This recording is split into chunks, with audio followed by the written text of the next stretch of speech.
অসমীয়াত এটা কথা আছে, যাৰ নাই ধান তাৰ নাই মান। যে মানৰ লগত সন্মানৰ লগত ধানৰ সম্বন্ধ আছে। ধানটো আমাৰ এটা পৰিচয়। এতিয়া যে আমি কওঁ অসমীয়া এটা অসমৰ বস্তু এটা খুৱাম বুলি কওঁ, পিঠা এটা খুৱাম বুলি কওঁ, সেই ধানবিধ যদি আমাৰ থলুৱা ধানেই নহয়, পিঠাটোতো থলুৱা হৈ থাকিব নেকি?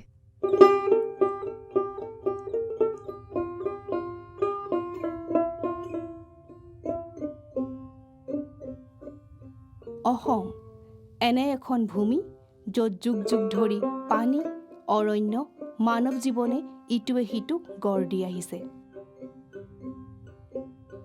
পূব হিমালয়ৰ পাদদেশত থকা এই ৰাজ্যখন বিশ্বৰ অন্যতম গুৰুত্বপূৰ্ণ জৈৱ বৈচিত্ৰ্য প্ৰাণকেন্দ্ৰসমূহৰ ভিতৰত অন্যতম। ব্ৰহ্মপুত্ৰৰ প্লাৱনভূমিৰ পৰা বৰাক উপত্যকাৰ ঢালখোৱা পাহাৰলৈকে অসমৰ ভূ-প্ৰকৃতিত উদ্ভিদ, প্ৰাণী, বীজৰ এক অসাধাৰণ সমৃদ্ধি আছে, যি বহু প্ৰজন্ম ধৰি চলি আছে। ইয়াৰ বিভিন্ন কৃষি জলবায়ু অঞ্চলত থকা বিভিন্ন সম্প্ৰদায়সমূহে 250টাতকৈও অধিক থলুৱা ধানৰ জাত সযতনে লালন পালন কৰিছে, য'ত প্ৰত্যেকটো এক নিৰ্দিষ্ট মাটি, জলবায়ু আৰু সংস্কৃতিৰ মাজত গঢ়ি উঠিছে।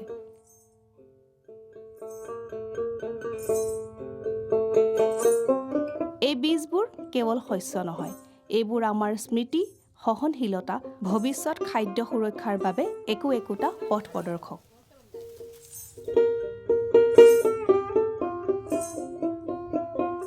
আজি সমগ্ৰ বিশ্বই জলবায়ু অনিশ্চয়তাৰ সৈতে যুঁজি থকাৰ সময়তে অসমৰ ধানৰ বৈচিত্ৰ্যই সোঁৱৰাই দিছে যে জৈৱ বৈচিত্ৰ্য কেৱল পৰিৱেশ বিজ্ঞানেই নহয়, অৰ্থনৈতিক আৰু সাংস্কৃতিক মংগলৰো ভেটি।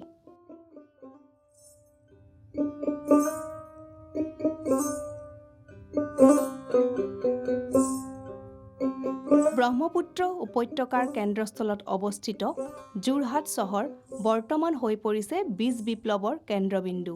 ইয়াত কৃষক তথা বীজ সংৰক্ষক মোহন চন্দ্ৰ বৰাই কেইবাটাও দশক ধৰি অসমৰ ধানৰ ঐতিহ্য ৰক্ষা কৰি আহিছে।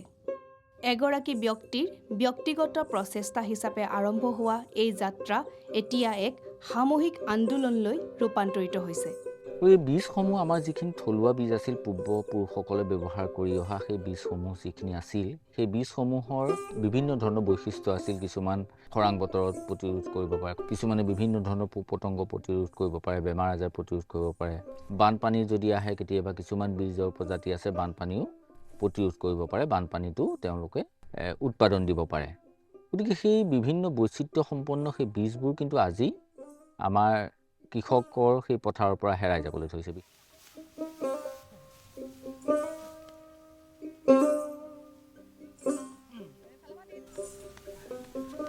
শালি ধান, জল ডুবি শালি, লাও ডুবি শালি, গেজেপ শালি, বুদুমণি শালি, কুটকুটি শালি, বেতগুটি শালি, এনেকুৱা ধৰণৰ সেই ধানবোৰ আজিকালি প্ৰায় নোহোৱা হৈছে। আৰু এই ধানবোৰৰ এটা বৈশিষ্ট্য হ'ল, যদি 65 দিনতো ৰোৱা যায় তেতিয়াও উৎপাদন কিন্তু কম নহয়, উৎপাদন যথেষ্টখিনি হয়।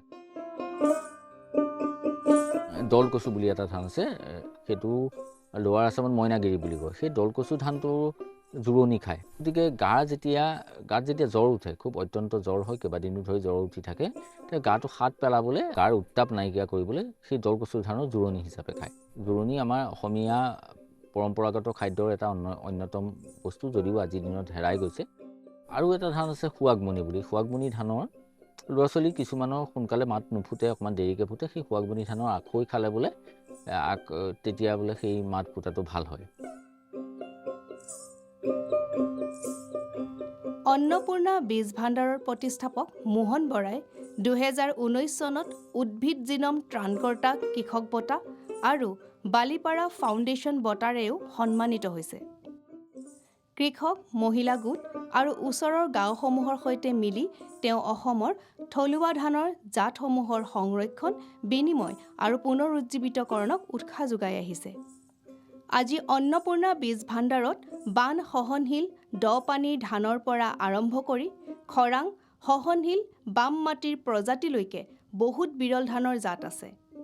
দ্ৰুতগতিত কৃষি বৈচিত্ৰ্য হেৰুৱাই পেলোৱা এই পৃথিৱীত তেওঁৰ কৰ্মই অতীত আৰু ভৱিষ্যতৰ মাজত সেতু হিচাপে কাম কৰিছে।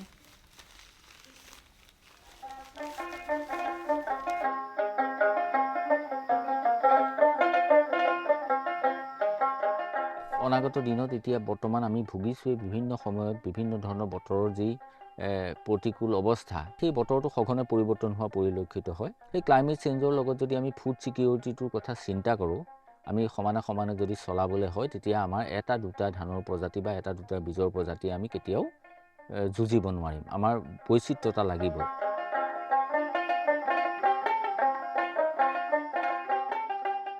ইয়াত কৃষি জৈৱ বৈচিত্ৰ্য সংৰক্ষণ কেৱল এটা বিজ্ঞান নহয়, ই এক সামূহিক আন্দোলন।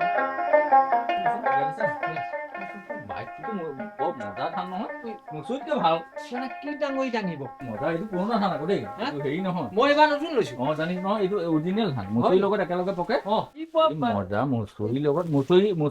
খাবলৈ ভাল, মচুৰিতকৈ সৰু হয়। মই ভাল পাওঁ বাৰু, মোৰ গুৰিত আছে। মজা ধানৰ ভিতৰত ইটো চাওক, আমাৰ ফালে ইমান ডাঙৰ নহয় ধানটো।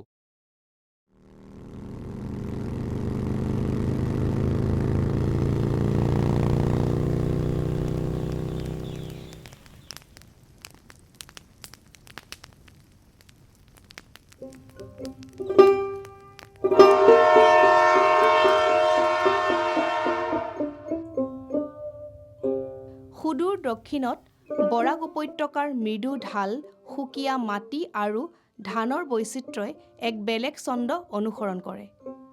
ইয়াত এগৰাকী কৃষক আৰু বীজ সংৰক্ষক শ্ৰীমতী ছানালেম্বী দেৱীয়ে কঢ়িয়াই ফুৰিছে কৃষি জৈৱ বৈচিত্ৰ্যসমূহৰ কাহিনী, এসময়ত কি প্ৰচুৰ পৰিমাণে খেতি কৰা হৈছিল, এতিয়া কি আছে আৰু ভৱিষ্যতৰ বাবে কি কি সংৰক্ষণ কৰা উচিত।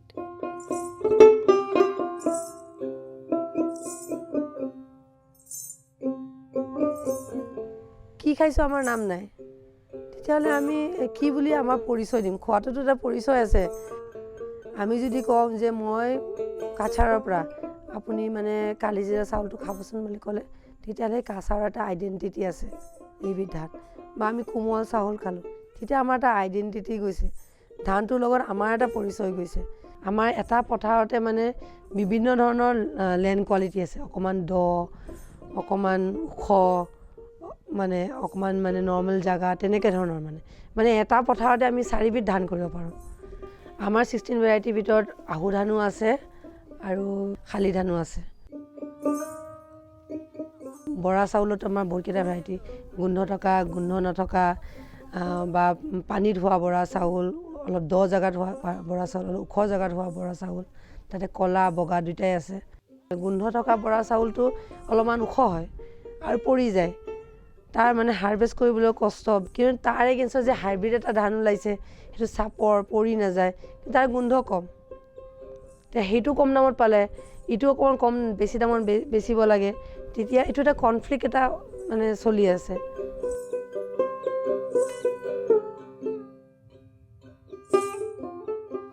তেখেতে বৰ্তমান তাৰেং কৃষি সেৱা গোটৰ সভানেত্ৰী তথা IUCN নেতৃত্বত গঠিত মেঘনা জ্ঞান মঞ্চৰ দৰে মঞ্চত কৃষি জৈৱ বৈচিত্ৰ্য আৰু জলবায়ু সহনশীলতাৰ এগৰাকী বিশেষজ্ঞ আৰু স্বীকৃতিপ্ৰাপ্ত বক্তা। কৃষকৰ সৈতে ঘনিষ্ঠভাৱে কাম কৰি, বিশেষকৈ মহিলাসকলৰ সৈতে জড়িত হৈ শ্ৰীমতী ছানালেম্বী দেৱীয়ে সমগ্ৰ উপত্যকাটোত এসময়ত প্ৰচলিত থলুৱা ধানৰ জাতসমূহৰ নথিভুক্ত কৰে তথা কৃষকসকলৰ মাজত ইয়াৰ বিনিময় কৰি সেইবোৰক পুনৰ খেতিপথাৰলৈ লৈ আহিছে। বিভিন্ন ধৰণৰ বীজসমূহ পুনৰুজ্জীৱিত কৰি তেখেতে স্থানীয় খাদ্য ব্যৱস্থা শক্তিশালী কৰি আহিছে আৰু সাংস্কৃতিক অনুভৱসমূহ সজীৱ কৰি তুলিছে। এনে এক সময়ত যেতিয়া সকলো একাকাৰ কৰি পেলোৱাৰ প্ৰৱণতাই জীৱ বৈচিত্ৰ্যৰ প্ৰতি ভাবুকি কঢ়িয়াই আনিছে, সেই সময়ত শ্ৰীমতী ছানালেম্বী দেৱীৰ দৰে কৃষকসকলে সংৰক্ষণৰ যুঁজত আগশাৰীত থিয় দিছে। ধান যেতিয়া মানে হাৰভেষ্ট কৰি কাটি পেলাই অনা হয়, প্ৰথম কামটোৱে হয় যে আমি তাৰপৰা বীজ উলিয়াব লাগে। যেতিয়া ধান আনে, ধানৰ মুঠটোৰ পৰাই মানে বেলেগ যিবিলাক মিক্স হৈ যায় বা ধান ৰোৱাৰ সময়ত যে মিক্সবিলাক আমি আঁতৰাই দিওঁ, আঁতৰাই পেলাই ভালদৰে সেইটো বাচিব লাগে। মানে আপোনাৰ যিমান খেতিয়কজনৰ প্ৰয়োজনীয়তা হিচাপে আৰু তাতকৈ অলপ বেছি, মানে যদি ফ্লাছত আহিলেও যাতে ছেকেণ্ড টাইম বা থাৰ্ড টাইমো যদি আমি লগাব লাগে, সিমানখিনি মানে পৰিমাণৰ ধান মানে আমি তাৰ পৰা উলিয়াই ৰাখিব লাগে। সেইকাৰণে থলুৱা ধানৰ বীজ ৰখাটো এটা বহুত ডাঙৰ কাম। মানে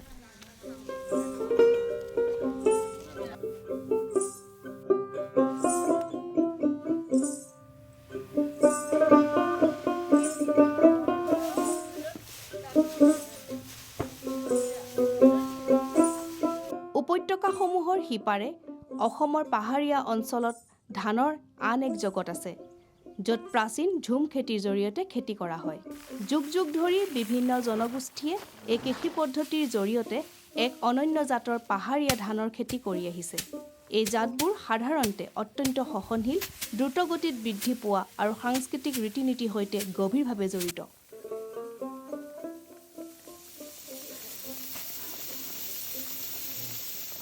পাহাৰীয়া ধান খেতি কেৱল কৃষিয়ে নহয়, ই পৰিৱেশতন্ত্ৰ, সংস্কৃতি, পৰিচয়ৰ এক সমন্বয়। ই ভূমি আৰু মানুহৰ মাজত থকা সম্প্ৰীতিৰ লগতে প্ৰকৃতিৰ বিৰুদ্ধে যোৱাৰ পৰিৱৰ্তে প্ৰকৃতিৰ সৈতে একাত্ম হৈ জীয়াই থকাৰ জ্ঞানক প্ৰতিনিধিত্ব কৰে।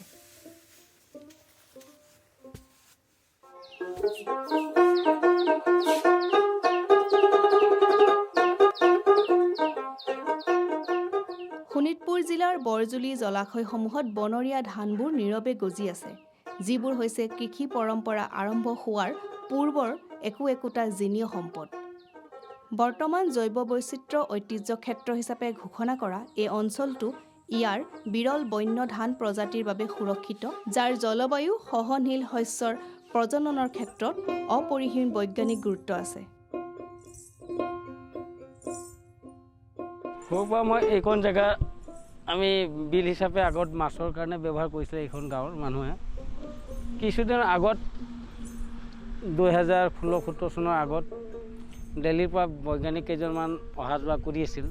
এদিন ৰখি এইখন জেগাত চালে যে ইয়াত জংলী ধান বুলি সিহঁতে মানি লৈছিলে। এইখিনি ক'লে এইখিনি ধান সংৰক্ষণ কৰিব লাগিব। আকৌ এই ধানৰ মহত্ব কি বা ভৱিষ্যতে ইয়াৰ দৰকাৰ কি, আমাৰ গোটেই গাঁৱৰ মানুহখিনিৰ লগত বহি আলোচনা কৰিলোঁ যে আজি প্ৰায় অসমৰ বহুত ধান প্ৰায় লুপ্ত অৱস্থাত।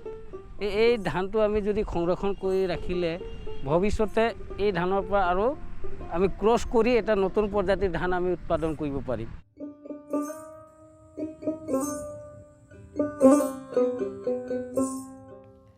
জৈৱ বৈচিত্ৰ্য পৰিচালনা সমিতি আৰু অসম ৰাজ্যিক জৈৱ বৈচিত্ৰ্য পৰিষদৰ প্ৰচেষ্টাত এই স্থান বিৱৰ্তনৰ এক জীৱন্ত পৰীক্ষাগাৰ হিচাপে থিয় দিছে আৰু ই আমাক সোঁৱৰাই দিয়ে যে আমি কি হেৰুৱাব নালাগে।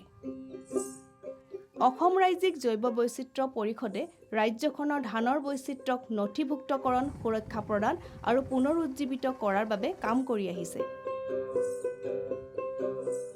We are understanding the wild varieties of rice. If you talk about indigenous varieties, we have around 200 varieties of indigenous species of rice in state. We have majority of these BMCs based on their identification, which place they occur, whether they cultivate rice, wild varieties of rice or not. We have compiled information on almost all biodiversity species available in that particular BMC and that area. Through these biodiversity management committees, we are disseminating information to the farmers, asking them to understand the wild varieties of rice, their importance in their system. We are trying to arrange financial support to these farmers so that they can take up few areas where they can cultivate and conserve these varieties. Otherwise, we are going to lose them. লোক জৈৱ বৈচিত্ৰ্য পঞ্জীৰ পৰা আৰম্ভ কৰি বৈজ্ঞানিক নথিপত্ৰ প্ৰস্তুতকৰণলৈকে তথা বিভিন্ন সজাগতা কাৰ্যসূচীৰ পৰা সংৰক্ষণমূলক কাৰ্যলৈকে অসমৰ জিনীয় সম্পদ ৰক্ষাৰ ক্ষেত্ৰত পৰিষদে গুৰুত্বপূৰ্ণ ভূমিকা পালন কৰে। কিন্তু জীৱ বৈচিত্ৰ্যৰ প্ৰকৃত ৰক্ষক হৈছে কৃষকসকল, যিসকলে আজিও থলুৱা বীজসমূহ সিঁচি আহিছে আৰু ইয়াৰ সৈতে জড়িত পৰম্পৰাসমূহক জীয়াই ৰাখিছে। মোহন বৰাই এই ধানবোৰক ভৱিষ্যতৰ বাবে যতনাই ৰাখিছে আৰু নদীৰ পাৰৰ পৰা বহু দূৰত থকা এটা শ্ৰেণীকোঠাত শিশুসকলক শিকাইছে যে ধান কেৱল খাদ্য নহয়, বৰঞ্চ ই ইতিহাস, বিজ্ঞান আৰু জীৱনৰ আধাৰ। কিন্তু যদি তোমাৰ বীজ নাথাকে তুমি বাৰু খেতি কৰিব পাৰিবানে? এইটো মৌলিক প্ৰয়োজন বুলি ক'ব পাৰোঁ। অৰণ্য এখন যেতিয়া সৃষ্টি হয় তাত বিভিন্ন প্ৰজাতিৰ গছ গছনি পোৱা যায়, হয়নে? সেই গছ গছনিবোৰ মানুহে লগোৱা নাই লগোৱা। কেনেকে হয় গছ পুলিবোৰ? বীজৰ পৰা হয়। মূল বস্তুটো বীজ, বীজৰ বিস্তাৰণ হয়।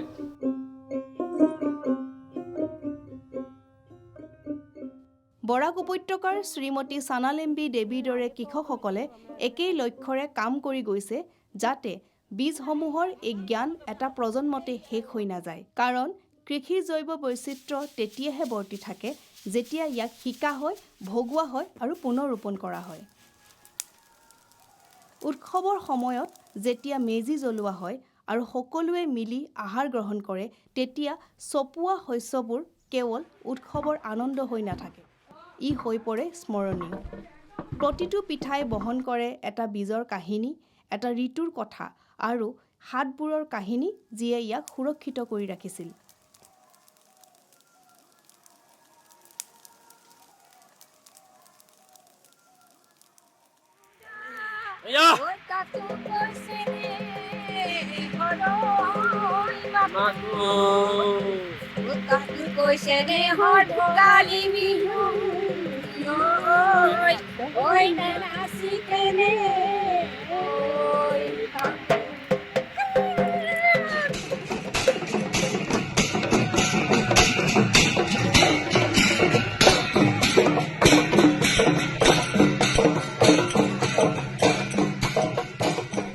বীজ হৈছে কৃষকসকলৰ প্ৰাথমিক প্ৰয়োজন। বীজ লৈ পেলাই যিটো আমাৰ স্বাধীনতা, যদি বীজটো আমাৰ নিজৰ নাথাকে, সঁচৰ কাৰণে আমি মানুহৰ ওচৰত হাত মেলিব লাগিব। গুণাগুণৰ হিচাপত গ'লে কিন্তু সদায় যিটো অৰিজিনেল বস্তু তাৰ ষ্ট্ৰেংথ সদায় বেছি থাকে। আমাৰ বীজ এটা আমাৰ হেৰাই যায়, কোনোবা এটা প্ৰজাতি ধানৰেই হওক বা কোনোবা বীজৰ প্ৰজাতি এটা যেতিয়া আমাৰ হাতৰ পৰা হেৰাই যায়, তাত সুপ্ত হৈ থকা সেই বিভিন্ন ধৰণৰ প্ৰতিৰোধী জিনবোৰো আমাৰ মাজৰ পৰা হেৰাই থাকিব। মোহন বৰা আৰু শ্ৰীমতী চানালেম্বী দেৱীৰ দৰে ব্যক্তিৰ নিৰবিচ্ছিন্ন দৃঢ় প্ৰচেষ্টাৰ জৰিয়তে অসমৰ কৃষি জৈৱ বৈচিত্ৰ্য আজিও প্ৰাণৱন্ত হৈ আছে। কিন্তু ই অতীতৰ কোনো সংৰক্ষিত বস্তু নহয়, বৰঞ্চ এক জীৱন্ত ঐতিহ্য, যাক সযতনে সংৰক্ষিত কৰা হৈছে আৰু ভৱিষ্যতৰ বাবে সুৰক্ষিতভাৱে আগবঢ়াই নিয়া হৈছে।